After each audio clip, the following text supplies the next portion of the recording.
Without further ado, I would like to introduce Tom Concannon, speaking about God, cosmology, and physics.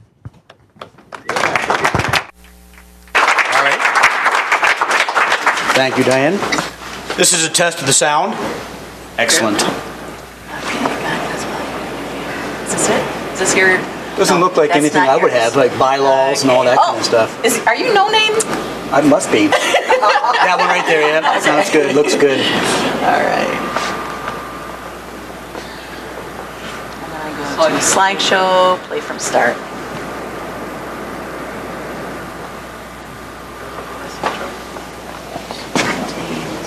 Controls, which will not work with PowerPoint. That's fine.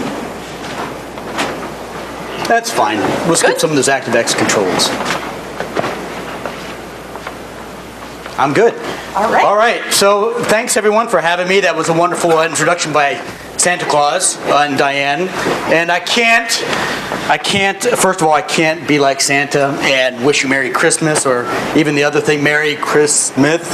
But I'll try to talk more a little bit about objective reality, if that's something that you believe in. But I'll try to talk about that. And today, what I'd like to talk about is, what does modern science say about God? Well, not much, surprisingly, because they try to avoid the question altogether. But what we can infer from some modern science of cosmology and physics. Now, I have about 55 slides. That's a long time to sit here. It might be about an hour and 15 if you're willing to stay that long. I'll try to fly through some of these slides anyway. So, all right. Now, you guys are probably all aware of the main arguments for the existence of God, published by St. Thomas Aquinas way back a long time ago, and people still believe these. And there's all kinds of arguments here. Argument of the unmoved mover, the argument of the first cause, contingency, argument of the degree, and the teleological argument. Now, a lot of these arguments you can probably demolish philosophically, logically, and so forth. But what I'll try to do today is focus on the cosmology part of it, the argument from the first cause, or the unmoved mover. So we're going to look at what cosmology says about this beginning of the universe. All right? So this would be the first cause argument, the cosmological argument. Oh, I forgot to tell you the sixth way. The sixth way is this. My daughter would agree with me. Here, honey, pull my finger. So, all right. The cosmological argument has a particularly simple form. Every event has a cause in the universe. Every cause is an event. The chain of events and causes cannot be infinite all the way back. Not sure why. That is one of the arguments, but so there must be an uncaused cause that starts this chain of reasoning, and that uncaused cause is my personal God, not yours. Well, that's usually the way it works. I won't address any of these points one by one, and the reason I won't address each one of these points one by one is because they have been philosophically utterly demolished by, I have to put him in here, even though he didn't even come. And he'll say, but you forgot to tell me that you were speaking. And I'll say, yeah, okay. Thanks, Kyle. Mm-hmm. All right. But what I will address, instead of the philosophical, logical underpinnings of this argument, I'll address what can science say about this argument. All right. So, let's look at that. Now, you guys might be familiar with this gentleman here, William Lane Craig, who is very popular apologist for Christianity, and in particular for the science behind the Big Bang and trying to come to the conclusion that there is a personal God, and it is the Christian God. Okay? So he's revised the cosmological argument just a bit and called it the Kalam cosmological argument. And it kind of starts with this. Whatever begins to exist has a cause. Well, the universe, we know, began to exist. We know that from modern physics. But the cause of the God is the God of classical theism and is a personal being because he chose to create the universe. Of course, you can see where that intellectual leap is right away. But, almost everybody sees that. I think Craig also has a lot of details that he puts in the argument, and he does have a lot of sophisticated writing. However, this suffers from fatal flaws too. And I met Craig at a couple of talks in the past and have confronted him about some of these things. And he is a very nice man. He is very nice, and he is willing to debate with you all the time. Come see me, call me, write me an email. I have his phone number and his email, and I've never once called it or written him an email, but I wish I could have at this point, but all right. And so the title of the slide is Cosmological Calamity, which I thought was a great title. It came from Dan Barker's article on the infidels.org site. I just thought it was a great title. But it's logically consistent. Soundness of the argument, however, which you guys might have learned from Kyle, there is a logical coherency, but not every particular point may be right, which is the soundness of the argument. And so its soundness has been criticized. Whatever presumably refers to objects within our universe. But the universe is not a member of itself. That's probably one of the first things. Older versions of the cosmological argument had everything instead of whatever. But the big leap that you all saw was that you can't conclude that there's a personal cause to the universe. I mean, that just doesn't make much sense. Craig backs up premise number 2. The universe began to exist with this whole argument about infinite regresses. There can't be an actual infinite regress. And so, if there is an infinite temporal regress, that would constitute this actual infinity. What does that mean, an actual infinity? We can't have an actual infinity in the real universe. That would make no sense. Therefore, an infinite temporal regress of events cannot exist. Of course, little does he realize it also rules out an actual infinite God, but whatever. He can stay with his argument, I suppose, if he likes. But unfortunately, and Craig realizes this to some extent, but he's not a relativist, he's not a scientist, he's a philosopher. I'm not saying philosophers do not understand this, because some of the good ones and some of the better ones do. Time itself is not easily defined. So try to define time without using any kind of temporal adjectives. You can't. It's very difficult to define time, and modern science has a really difficult time defining time as well. Okay? So in relativity, hence the name, it's relative. It turns out in relativity, there do exist certain space-times that have an infinite temporal regress of events. And other Hogarth-Malamet space-times with respect to other observers, even though the past is finite, which is one of those weird things about relativity. You can have some strange things that go on with this, and I haven't looked at it myself in a lot of detail, but I have been trying to get to a paper on it, but just let me give you a caveat too. There are lots of details in modern cosmology. If you want to know more, I have a couple of really good books that you can look at and check out. I will not know the answer to every one of your questions. My colleagues seem to think I know everything about physics. I don't. When you get a PhD, you have a really good knowledge of what you get your PhD in. And then when you start really trying to learn everything else is when you teach. So, when you're actually teaching general physics, you're like, okay, now I really get it. But, in the sense that, you talk about some of the stuff and people say, oh yeah, well, how do you explain this? I don't know, I never studied solid state physics. I don't know. So, but I have studied cosmology and general relativity to a pretty deep extent. So, that's what I want to look at. Can the science of modern cosmology explain or address the cosmological argument and the origin of the universe? And this picture here I got is the Hubble Space Telescope Ultra Deep Fields from Wikipedia. I didn't reference it, but there are several references. Most of them are from Wikipedia. This is Hubble Deep Field, which is looking back like 13 billion years. These are galaxies that have formed. If you could take the slide and blow it up and still see details of the galaxies, which is incredibly interesting and exciting.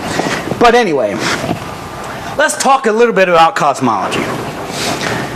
The modern incarnation of cosmology really started with general relativity and Einstein. And general relativity was a description of gravity. And what does gravity really mean? Einstein basically wrote a paper and said, gravity is the curvature of space-time, the geometry of space-time itself. And it came out with this equation that looks relatively simple, but is highly nonlinear and very difficult to solve. But the essence of the equation is the space-time curvature over here, which is described by this thing called G mu nu. Just say that a lot, and people will think, wow, you know what you're talking about. But G mu nu, it's a tensor. But anyway, it's equal to something over here, but it has something to do with the curvature. And on the right-hand side, it has to do with the matter and energy distribution in the universe. So these are equivalent to some sense. But what it really is space-time tells matter how to move, and matter tells space-time how to curve. And if you think about that just a little bit, you can kind of see how nonlinear it is. Matter is moving through, it's curving space-time, but space-time tells matter, how to move. What? This kind of circular thing there. It's not really, it's just really nonlinear. So, yeah, it's kind of strange. And so I defined some of these constants here, Newton's gravitational constant and the speed of light. And yes, that is an exact number for the speed of light. That is how the speed of light is defined in modern physics, by that exact number. Everything else is based off of that. So we used to measure it very well, and we get really close, precise values, but now modern physics defines the speed of light as that number there, and everything else is based off of that, believe it or not. So, general relativity made this startling prediction, though. The universe must be either expanding or contracting, i.e. it's dynamic. Okay? Well, that's what Einstein found when he wrote down his equations for the universe. Einstein thought, wow, that's not what we see. We see a static universe. So therefore, I must have something wrong. So what he did, he introduced a constant, which acts as a repulsive force balancing gravity. And it was perfectly legitimate to do that in his equations, okay? But after some measurements came along by Hubble that showed that the universe was actually expanding, he basically went, "Doh!" and basically said this is the biggest mistake of his life. Unfortunately, the biggest mistake of his life may turn out to be a very good blessing in disguise. We'll talk about that in a minute. It's called a cosmological constant, and it actually may describe why the universe is expanding in this dark energy stuff. We'll talk a little bit about that, Lex, with the slides coming up. But Hubble, let's go and talk about this. In the 20s, which is what made Einstein say, oh my gosh, I made a mistake, he measured the speeds of nearby galaxies. And he found that they were all rushing away from us. And he found that using a red shift of light. As something goes away, it's kind of like a Doppler shift of light. And their velocity actually increases with distance. If this is the distance here, and that's how fast it's moving, you can see as far out, it goes faster. So as it's further out, it kind of goes faster, okay? And it turns out, if you don't understand that, we can talk about this a little bit, but you think about that balloon. You've heard the balloon analogy of the expanding universe? Has anybody heard about that? A few people have, where you have dots on the balloon, and as you blow up the balloon, it moves, all the galaxies move apart from each other, okay? Now, you can see that as you're on the other side of the balloon, they're moving faster away from you. The farther you are on the balloon away from another point, it's moving faster. That's an incomplete analogy, but it will work for our purposes of visualizing what's going on with the universe, because the universe is four-dimensional. It's really hard to think about that, but it's four-dimensional. The balloon surface is two-dimensional, so it's kind of like if you're in a four-dimensional universe, basically you can move in four different perpendicular directions and stay on the surface of the universe. But anyway, I have lots of exciting things to say, and if I go off tangents, just say, get back on track, Tom, and I'll get back on track. So, Hubble came up with this law, basically a proportionality law. The velocity equals some constant times the distance that object is away from us. And that constant is called Hubble's, I have a lot of animation, sorry about this, but that's basically what it is now. What it comes down to, it's about 70.4 kilometers per second per megaparsec. That's what MPC stands for. Millions of parsecs, and parsec is 3.26 light years.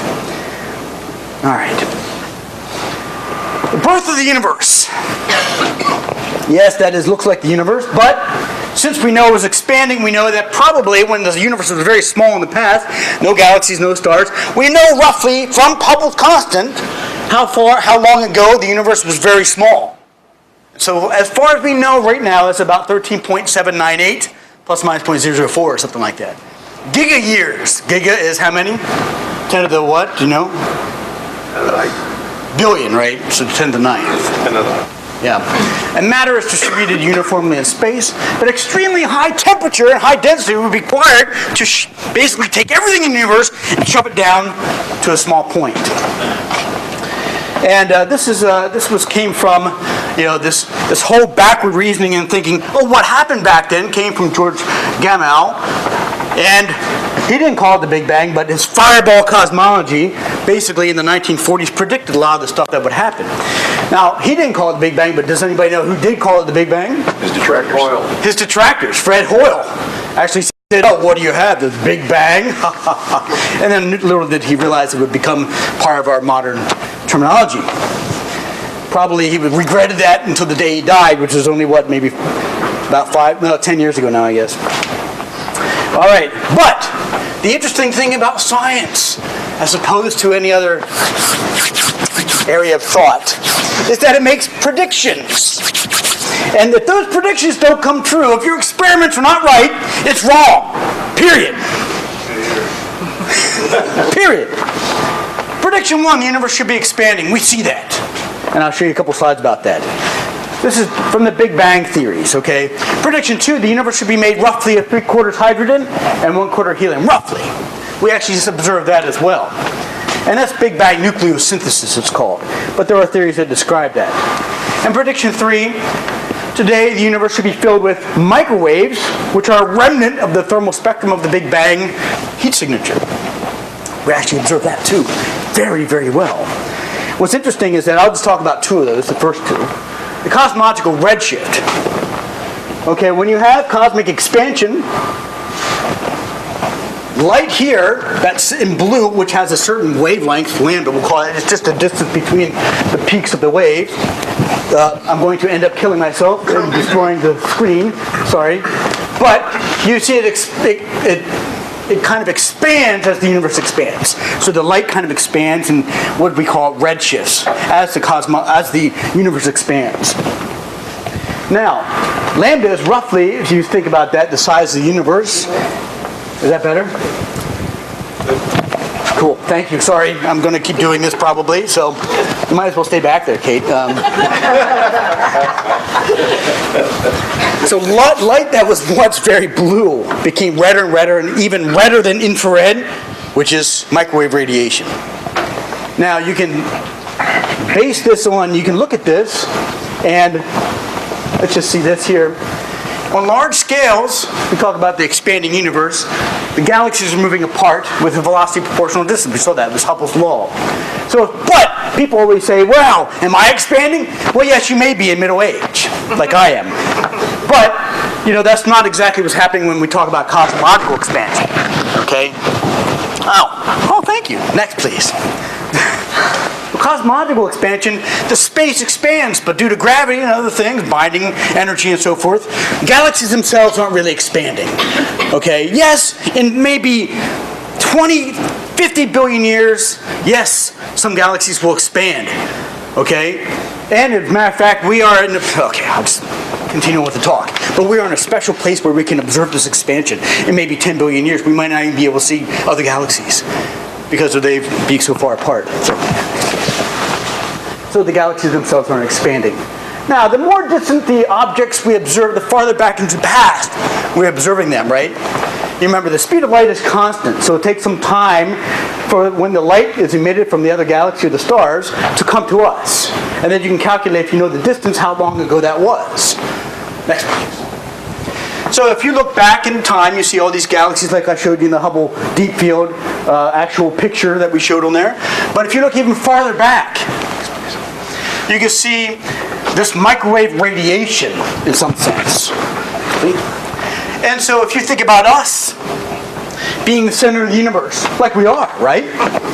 We are the center of the universe.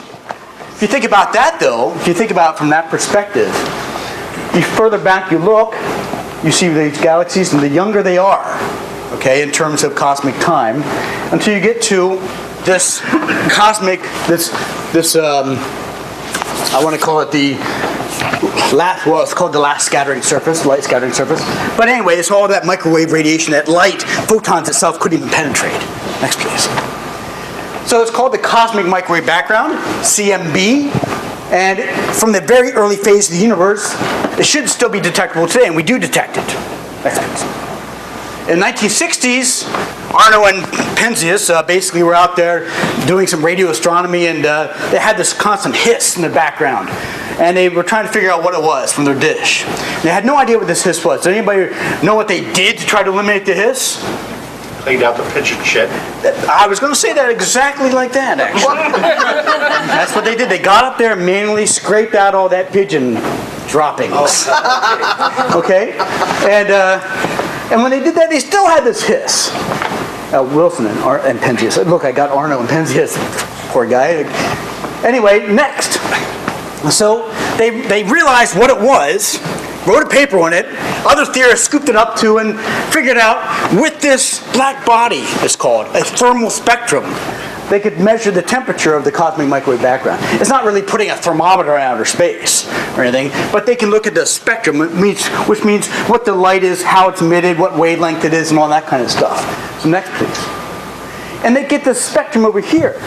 It turns out that you can't even see the line, which is the theoretical line, because the error bars obscure it. It's a perfect thermal spectrum.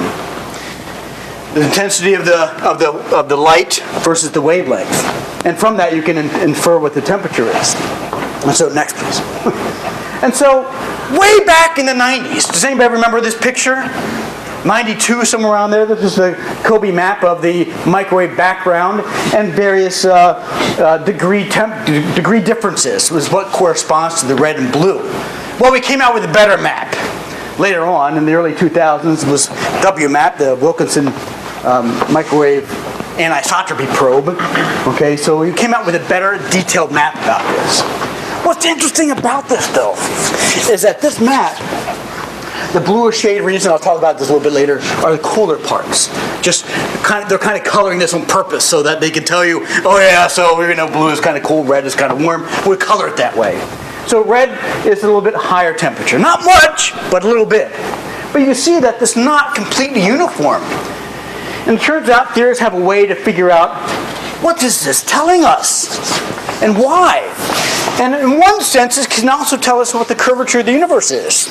Because, I'll talk about the next slide. So, keep going.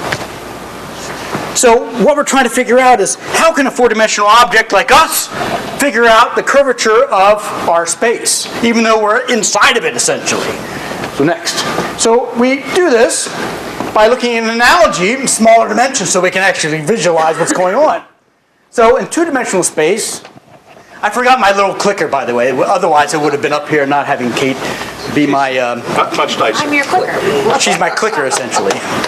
So you measure the curvature of the space by basically how you traverse the space, and you measure angles and all that other kind of stuff. So on the surface of the sphere, to get from the North Pole down to here, you would go along some kind of what's a shortest path, which is called a geodesic, going to the Earth. So next, please. But this will be a closed surface. If you measure all the appropriate angles and distances and so forth, you would end up with something with a curvature of greater than 0. Next. If you were on a plane, like most of us are in our daily lives, we don't really see what the curvature of the Earth is until we actually fly in an airplane and wonder why we're going all the way up to Alaska to get to Japan. Okay? So, but in our local region, everything's flat, which means the curvature is 0. And so I got these pictures from my physics textbook, by the way. So there's these ants on here. Okay, next. And over here we have a saddle-like shaped surface, which demonstrates negative curvature, or an open surface. Why do cosmologists care about this? Well, because this tells us a little bit about the fate of the universe. The universe is closed. It could recollapse. So we have something called a big bounce cosmology, where it recollapses all the way back down to a certain minimum and then re-expands. A cyclic universe. So it kind of goes like this and keeps going. We have a flat universe. Well, we don't know, but it might be infinite in extent. We don't know. And if we have an open surface, negative curvature, it might, which we might think we might have something very close to this, expand and continue expanding forever, faster. So next. And so when we look at keep going, there we go. When we look at the cosmic microwave background, we can run simulations about what it should look like given any one of these kind of curvatures. For a closed universe, you see a lot of larger spots, maybe more red than blue. For a flat, you might see a lot more blue than red. And over here, you see smaller spots and so forth. But this is what we actually observe. Next, we observe this. Now, in my mind, I know this is a subjective thing. If you're looking at this, you might observe something somewhere between here and here when it comes to this. So that means, maybe to me, that the universe has a very, very tiny non-zero curvature, but it's negative. Okay? Something like that. Make sense? I know some of these things are a little bit more detailed, and yes, they can run simulations like this. But why do we care? Because the Big Bang model of the universe has some interesting problems in and of itself. It has this thing called the flatness problem. Why is the global geometry of the universe kind of flat? It's mostly flat, as far as we can tell. But why? Next is the horizon problem. Why is the temperature of the cosmic microwave background the same at the opposite sides of the universe? Were they ever in causal contact with each other? In other words, were they close by to interfere with each other? To tell each other what to do? And then next is the smoothness problems. Why on large scales of the universe is it kind of smooth? While on smaller scales, we have all these things like galaxies that kind of coalesce into big structures. And the galaxies themselves coalesce. Of course, this is gravity doing a lot of the work. But still, why are they separated by great voids? Now next, I don't think we're going to have time to go over some of the stuff. There's a really interesting video. You can find it on YouTube. I was going to go over, maybe not now, but maybe a couple slides later. It's what scientists have done by mapping every single galaxy that they can observe in the universe. And they mapped all the evolution of the paths and tried to predict where they were going to go. So our supercluster where our galaxy exists is called Laniakea. Anybody ever hear that? It's very interesting. You should watch the video. It's just, I have a slide with the title on it. I may not be able to show you. It's a 4-minute video, but it's really, really nice. So, I know. It's hard to contain myself. It's so cool. We live in such a great time. But anyway. So Big Bang cosmology has some of these problems. And they were kind of addressed back in the 80s by Alan Guth in something called inflationary cosmology. And the basic idea is early in history, right after the Big Bang, the universe went through a rapid period of inflation. So within a Planck time or two of being born, we'll talk about that later, what that means, there was this hyperinflation, hyperexpansion. And this is what they called it inflation. Now hyperexpansion usually happens after you're 40.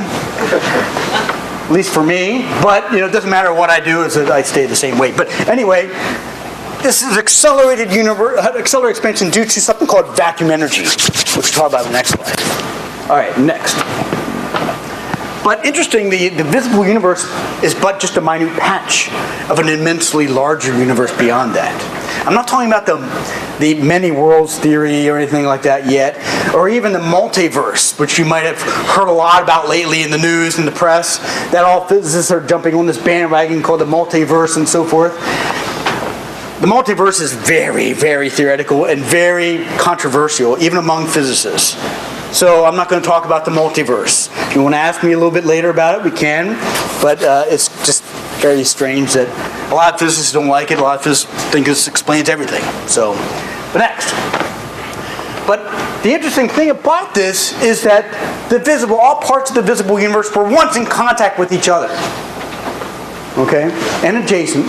And pushed far apart by inflation. Yes? What's that? Oh my God. Sorry. There be sound. Yeah, there be sound. How's that? Is that better? Yeah. What happened? I'd have it cranked up real high because it was too low. Oh. So let me adjust these. Okay. Get it adjusted quick. Sorry, technical difficulties. Test. Sound test. Sound test. That's way better. Okay, sorry. You guys could hear me in the back, right, anyway? I know this is for the video, but... Start all over again now? Yeah, let's start all over. First world problem. That's right, exactly. Exactly. Collapsing, expanding. That's right, there we go. And we're here now. So next. And all the density differences have been stretched to enormous sizes. But a lot of people wonder what's this vacuum energy that the universe is coming from. And so that's what we want to describe here in qualitative detail. There's a lot of the description to be on about it, but space is just really a false vacuum, it's called. And even in the absence of any matter, space itself contains this potential energy, which is called the vacuum energy. So next. And energy density of the universe remains the same even as space expands because the total energy of the universe is energy density times the volume. So even as the volume increases, the total energy will therefore increase. Next. And so there's a huge energy that's produced by this expansion. And that energy comes from the vacuum energy of the universe. Now, by the way, just a tangent here real quick. A lot of people think that you can extract useful work from the vacuum energy. You can't. This is the subject of a lot of things called perpetual motion machines, which violates the second law of thermodynamics. So be very careful when you read papers about people extracting vacuum energy to power your car and all that kind of stuff. So, of course, you guys are familiar with that, I'm sure, in some sense. So anyway, next. So cosmic inflation, we start out with a baby universe. Next. And the birth of the mega-sized universe increased 10 to the 78th in volume. Okay? And lasted between 10 to the minus 35 seconds and 10 to the minus 32 seconds. A very short amount of time to expand so much. So yeah, there was a rapid expansion. Now inflation does have its problems. Continue on. The observable size of the universe looks perfectly smooth and flat. This black circle up here represents our patch of the universe that we can observe. In fact, we can infer from the inflation rate and what happened during the inflationary cosmological period is that now our universe is not just 13.7 roughly billion years apart, light years apart, but we can estimate the diameter of the universe is about 44 billion light years based on this inflationary theory. We can't observe anything beyond that, essentially. That's not within our causal interaction, if you want to call it that. So, all right, next. But that does explain smoothness and flatness. Why everything's so smooth, right? When you expand out a lot, it's very smooth. And the flatness, because we are in the small patch up here. Okay? So it kind of explains those two problems of Big Bang theory itself. Next. Quantum vacuum fluctuations. And we'll talk about what quantum vacuum fluctuations are in a minute. But these things are also stretched out to megascales. And what happens is that these little fluctuations in the early universe become the seeds of galactic birth and evolution. And stars and so forth. Which is very cool. But anyway, next one. So vacuum energy is from what? Well, it really comes from the scale here that physicists have constructed a very nice little scale. At the top is the birth of the universe. Time equals 0, if you want to call it that. And after 10 to the minus 43 seconds, we see something split, the gravitational force and the strong force. These are the four forces known in nature. Gravitational force, strong nuclear force that keeps the protons and neutrons together. Okay? The weak force, which is responsible for radioactive decay, and the electromagnetic force, which we all experience basically it's the force that we know about in our everyday lives. So what keeps us falling through the floor and so forth is the electromagnetic force. But when the gravitational force and the strong force broke off, we don't say exactly how, but inflation started very early in the universe, around 10 to the minus 35 seconds, when all these other forces came out. And we know this because, well, we theorize this. Okay, when I say no, I mean we're pretty sure. So in science, nothing is absolutely ever certain. You know that, right? And our theories are always undergoing modification. So I don't want to say we know for sure. We just know mostly what we think is true. These are always going to be modified. Okay? I'm not absolutely sure that there is no God, but that doesn't mean there is one, or there isn't one. I don't know. But for the most part, what the evidence corresponds to, and I'll talk about that later on. So next. So it's triggered by this huge vacuum over here of energy released from the decoupling of the strong and electroweak forces. Okay, don't worry about all that jargon and if you've never heard that before, but that's where we think inflation comes from. And next. Predictions of inflationary cosmology is the universe after inflation is extremely flat. We saw that. We can almost measure that in the cosmic microwave background. Next. Microscopic quantum vacuum fluctuations grow to macroscopic density fluctuations to form galaxies. We kind of observe that too. And the cooler thing is that we can simulate that. And we actually see galactic structures forming in our models exactly the way the universe does it. Not saying that's all right, but that leads us to believe that we're on the right track, at least. Okay, next. And so, like I said, they leave distinguishable imprints on the cosmic microwave background. And so predictions agree perfectly, I should put that in quotes, with observations for the most part. Okay, so next. So the temperature is highly uniform. If the universe is 100 years old, the one-day universe would look something like this. Next. And we would observe this if we magnify the fluctuations by 100,000 times, we get the cosmic microwave background, WMAP, map. Okay? The temperature, like I said, is slightly larger in the red regions, slightly lower in the blue regions, but not by much. Next. Now this is the Laniakea. There's a YouTube video embedded in my PowerPoint, but we're not going to go over it. Check it out, write it out. It's very cool. It's a, I think, nature video. So I looked at it again this morning. I thought, wow, I really want to show this, but probably won't have time. But anyway. Somewhere in the universe is a small blue planet, the third rock from a star called the Sun, just one of billions of stars in a spiral galaxy known as the Milky Way. But where in the universe is the Milky Way? A team of scientists gathered data on more than 8,000 of the galaxies that surround us. They mapped each galaxy's position and movement in space. And, for the first time, they've shown that the Milky Way is part of a much larger system of galaxies, a supercluster that they have named Laniakea. The Milky Way is nested in the furthest reaches of this structure, on the outskirts. The entire universe can be seen as an intricate network of galaxies, a cosmic web. Some areas are almost empty, dark voids. Others are densely packed with galaxies in regions known as superclusters. Superclusters are the biggest structures found in the universe, but scientists have struggled to define where one ends and another begins. To map our home supercluster, a team led by Brent Tully at the University of Hawaii studied the motions of the galaxies around us in unprecedented detail.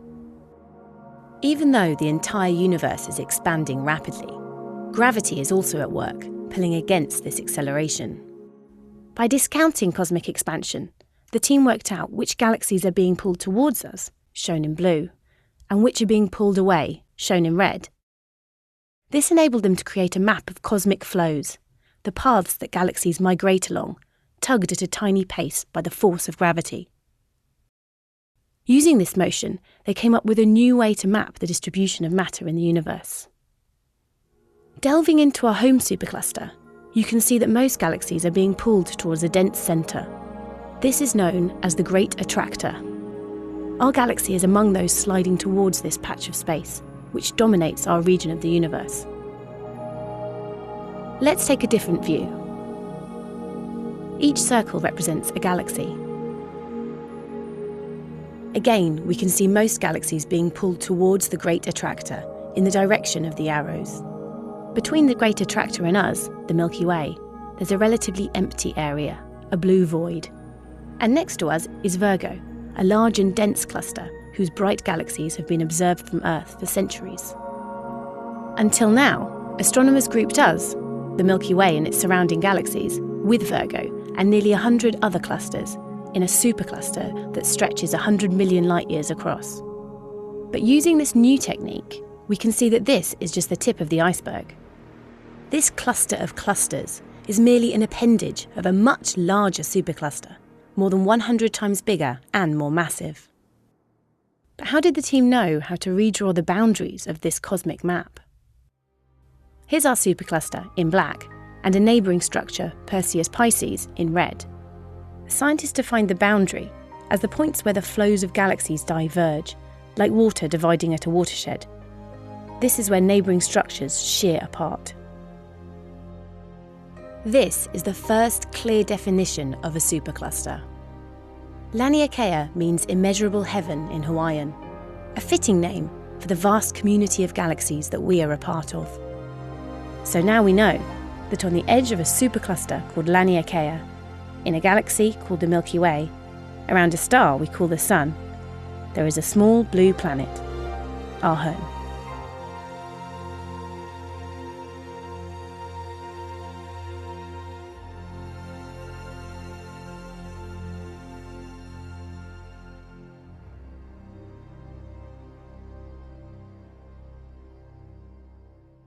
Go on with that. So, in recent years, though, we've come up to some interesting problems. We can figure out what the content of the universe is today. Now, I'm not going to go over how we know that there are such things as dark matter and dark energy and all this stuff, but we do. From the expansion of the universe, we know a little bit about this dark energy stuff. What is causing the universe to expand when gravity is trying to make it come back to itself, essentially?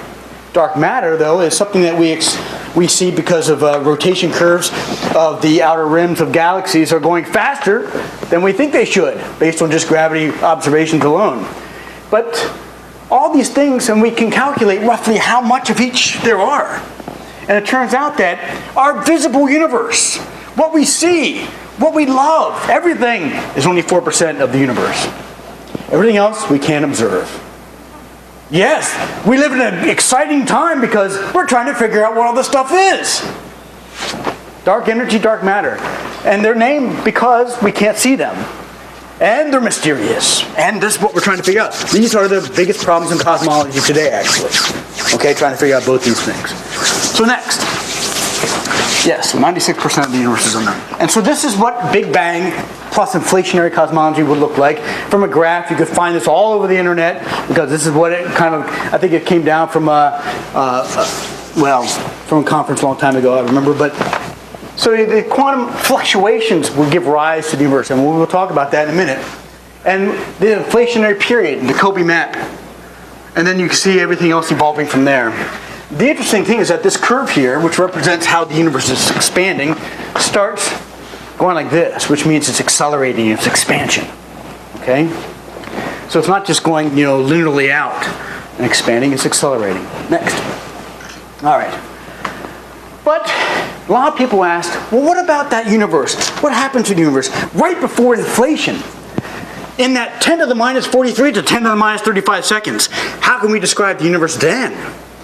And where did the universe come from?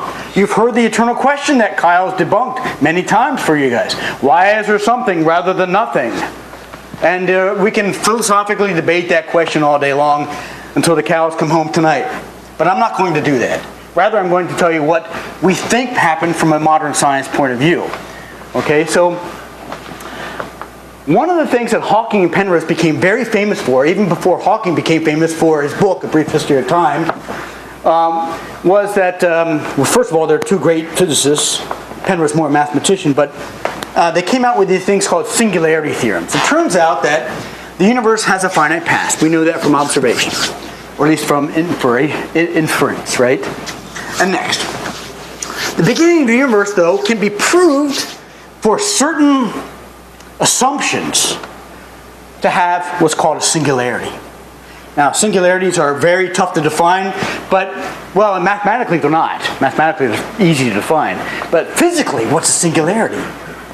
And I always like to say, well, it's kind of like a point of zero volume, but has a, certain amount of mass. So the mass density of it is infinite, because it's zero volume. It's like a point, but it has a certain amount of finite mass associated with it. But anyway, they proved that for certain very common logical assumptions about the universe has to have a finite past with a singularity starting it. So these were mathematical theorems that, by the way, I'm trying to figure out a really good way to explain them to undergraduates, because this is graduate material right here, and I'm writing a paper on the singularity theorems, trying to explain them to undergrads, which I've never seen done before. But anyway, next. But the physical laws break down into singularity. Next. And this is where general relativity, which we call a classical theory, because it doesn't really take into account quantum effects. This general relativity is inapplicable at this point here, because these physical laws, we don't know what they are at a singularity. It's a point, essentially. So next. So this is where what we call quantum gravity. This is the modern holy grail of physics now. So cosmology is trying to figure out dark energy, dark matter. Physics is trying to figure out quantum gravity. What is quantum gravity, and how? We don't even have any good theories about this. Now, you've heard a lot of things about it maybe in the popular press, string theory, other things that aren't quite as popular. But despite what you read in the popular press, it's not necessarily set in stone. String theory is a beautiful theory. I've studied it, but it has its own problems, and it's not necessarily the end-all, be-all of quantum gravity. But general relativity, space-time geometry, gives rise to black holes, expanding universe. Quantum mechanics gives rise to these things called matter, particle, wave, duality, and all this other kind of stuff. So, vacuum fluctuations, quantum tunneling. Next. Unification of these two is what quantum gravity is all about, and may be the key to the origin of the universe. Once we figure out quantum gravity, we'll figure out where the universe came from. At least we think we will. Next. So tunneling in quantum mechanics and quantum field theory. Now, what I call tunneling, this is what we're going to find out, is very apropos for the beginning of the universe for a couple reasons. But in classical theory, next we'll do the animation here. You have a particle that will hit a barrier like that. Cannot penetrate the barrier. But in quantum mechanics, you have a probability wave that's just spread out, and there is some chance that it will go across the barrier. Now, this is very strange when it comes to classical thinking. And all of us are classical thinking people. Every one of us. And so even physicists have tough times with this sometimes, but we've accepted this, we can figure out what it is, and it results in when I'm in software where we do integrated chips. And it turns out that the really, really small chips that Intel is working on right now, they are suffering from quantum tunneling effect problems right now, which you cannot control. So anyway, next. So vacuum fluctuations in quantum field theory, QFT, the vacuum of space is not empty space of nothing. Next. So actually, elementary particles are randomly created and annihilated at microscopic scales. And this would be, next, let's see what's going on here. Due to the uncertainty principle, a particle will appear, okay, out of basically the vacuum as long as it respects the uncertainty principle. But as an energy that's greater than or equal to these two constants divided by the distance, the diameter of that particle. They just spontaneously appear. It's a particle, it's called pair production. A particle and an antiparticle can appear and then disappear back in the vacuum. Now, a lot of people think this is also hard to accept, but we actually do see evidence of this in some experiments we can do on Earth. Next. And these constants are extremely small. So the smaller the size L, the larger the energy. So we can have really, really small, distances, very small distances, and in that distance, in those very, very tiny pockets of space, you can have lots of particles with various energies popping up all over the place. Next. So at this scale, remember we're talking about 10 to the minus 35 meters, 10 to the minus 33 centimeters, energy fluctuations become very large. This is where we talk about these vacuum energy fluctuations, okay? So that even space-time geometry is no longer small or no longer smooth. And we talk about these Planck length, Planck energy next. But we could talk about something called space-time foam. And all these little things that you see around here are particle-antiparticle pairs popping up. Even physicists think that even tiny wormholes might appear. You've heard of wormholes? If you see the movie Interstellar? How many have seen that? Oh, come on. Everybody has to go see Interstellar. Even though the plot was terrible, some of the effects were, great. But anyway, the acting was terrible too. What's that? It actually made it a sphere, which was the best part of the movie. Oh yeah, exactly. All the graphics were the best part. But next. Oh, gee, I always forget some of the animations sometimes. But the whole universe was in this quantum state when it was only 10 to the minus 33 centimeters in diameter. Next. So the universe itself is probabilistic, and that's where we think the universe was born from, in some sense. Next. And so I was going to cut these out, but basically we have this minimum radius of the universe that you can possibly undergo, and that minimum radius is some kind of barrier that we can never maybe grow a universe from this minimum distance here. Next, I'll show you why. But in the quantum theory we can. Next. So this is this barrier against the motion of the universe.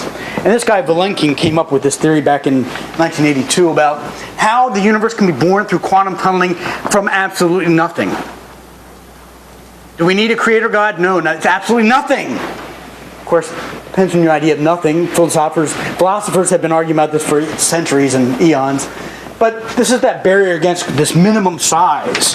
And in classical theory, at that point there's nothing over there. Go on. This classical solution, this kind of doesn't do anything. It can't penetrate that barrier. But we can actually have creation.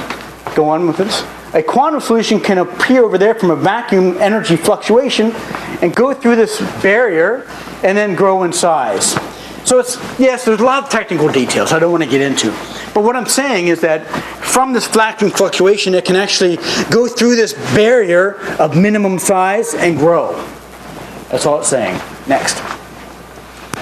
So anyway, there's all these other possibilities about things, but some of the things that people like to think about next is this causal loop theory that might happen. And, you remember the Terminator movies? They're coming out with a new Terminator. You don't remember the Terminator movies? Didn't go to the Terminator movies. Oh, man. It's one of my childhood best memories. The Terminator, I'll be back, kind of thing. He has something on his shirt about the Terminator movie I saw. Don't you? Oh, yeah. Yeah, see? Killer Venn robots. Venn diagram of science fiction. Exactly. There you go. Perfect. So next, some space-time can allow these causal loops, which is a loop backward in time. No one invented the Terminator machine, though. If you watch the Terminator movies, no one invented it. Next. There's nothing in physics, however, that says this can't happen. Nothing both happens and doesn't happen. Very strange. But if it can produce something as complex as the Terminator rising from nothing, essentially, then maybe it could produce a universe from nothing next. And that's how it actually was. Terminator arm was in Terminator 2. They figured out. If you haven't seen the Terminator movies, I'm not going to describe the plot to you. But there's a new one coming out that's rebooting the entire series, the entire franchise, called Terminator Genesis. It's kind of exciting. But creation from causal loops, this is what I'm talking about here. J. Richard Gott, back in the early 80s, described a method for the universe to create itself from a causal loop in space-time, from a causal loop in that quantum foam. This principle imagines this extreme curvature of space-time forming a wormhole, allowing time travel to the past. Next. And you can see kind of what it looks like, what he describes it as, a loop in time at the Planck scale, where the universe will create itself. Strange, strange, strange, and I don't think experimentally verifiable, at least not anytime soon, but it's very interesting nonetheless. And there are things that in the scientific literature that talk about this kind of stuff. Next. All right. So there's this other thing that Hawking and Hartle came up with. Hartle. He's married to Wheeler's daughter.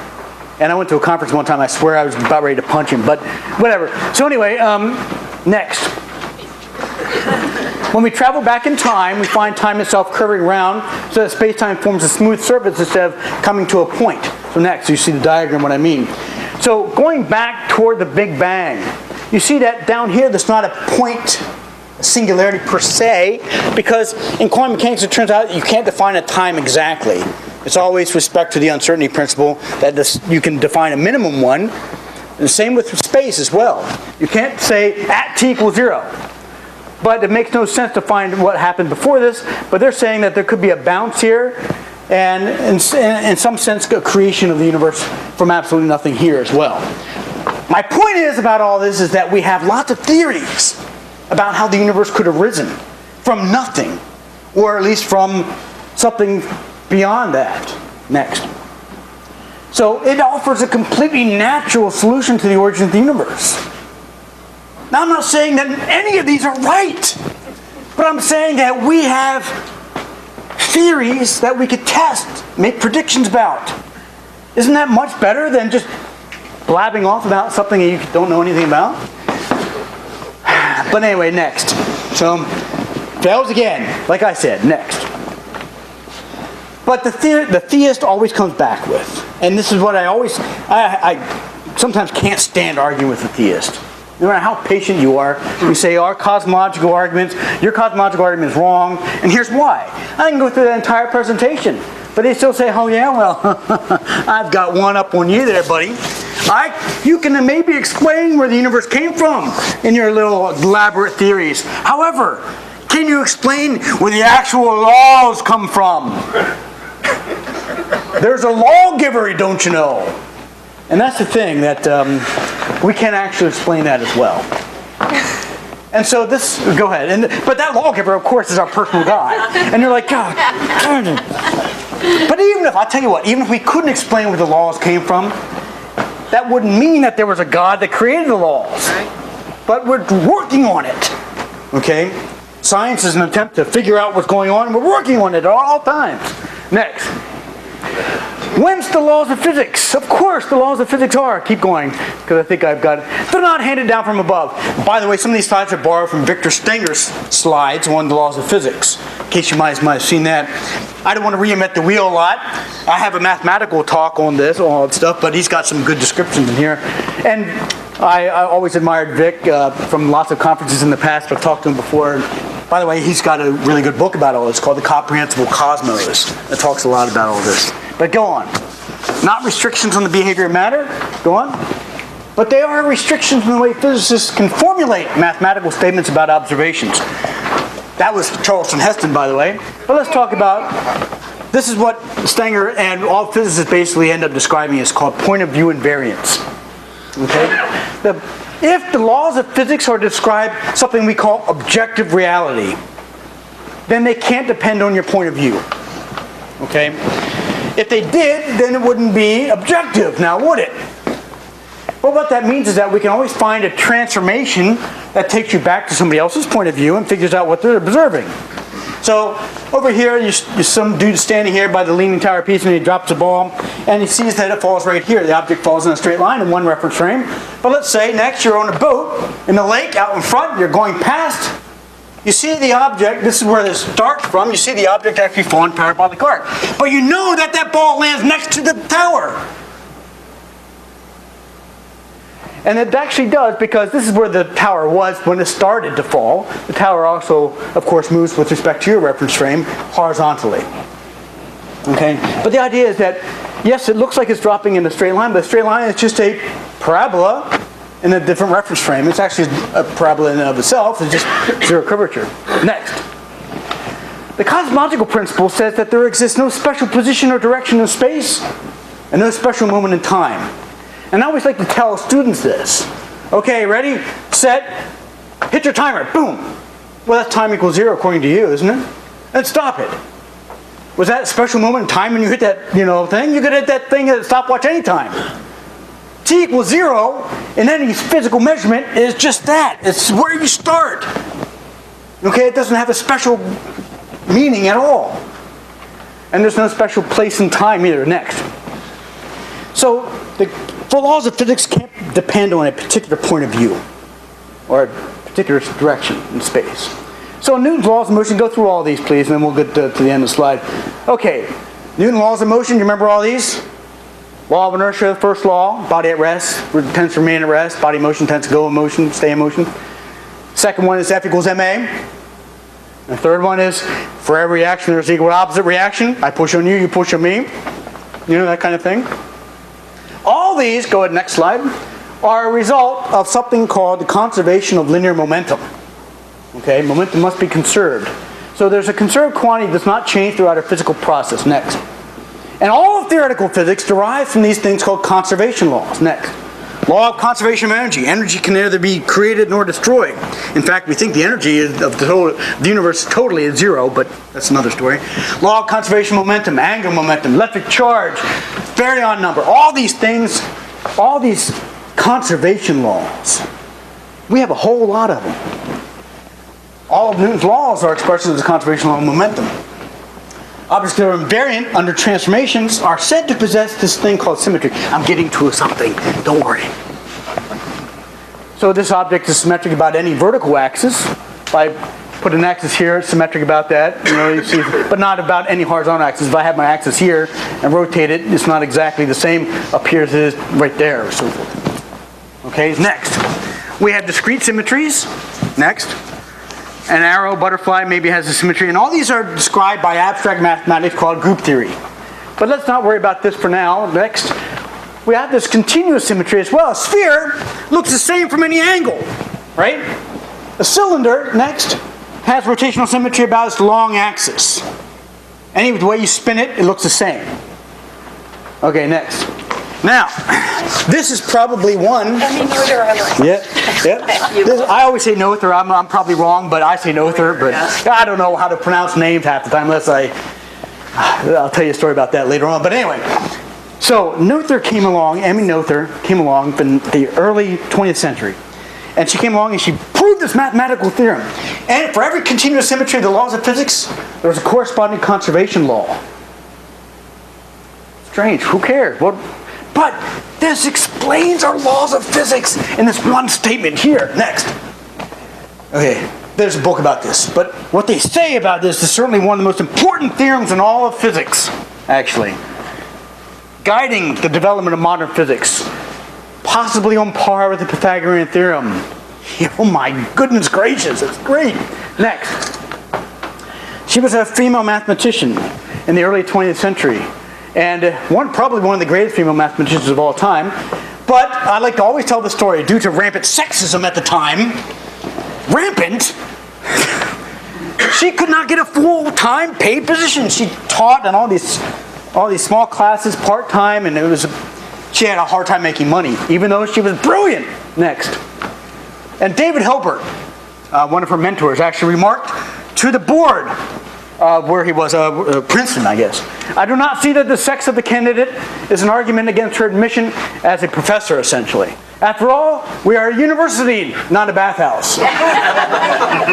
I mean, that's modern thinking right there. What's wrong with that? It drives me nuts. But anyway, next. So, conservation of linear momentum follows from this thing called space translation symmetry. The laws of physics are the same if I'm standing here, or if I come over here and stand here and do the experiment. They're the same anywhere. So Stenger actually had this animation, which was kind of goofy, but wherever you make the measurement, wherever you perform your experiment, it's going to be the same when you translate from one spot to another. Next. Angular momentum follows from space rotation symmetry. I can perform my experiment here, or like this and perform my experiment here. I get the same thing. Okay, next. Conservation of energy is interesting because it comes from no special moment in time, like I was saying. Conservation of energy comes from this. I would like to disagree, however. This is my daughter from a couple years ago, but, come on, there's got to be a special moment in time.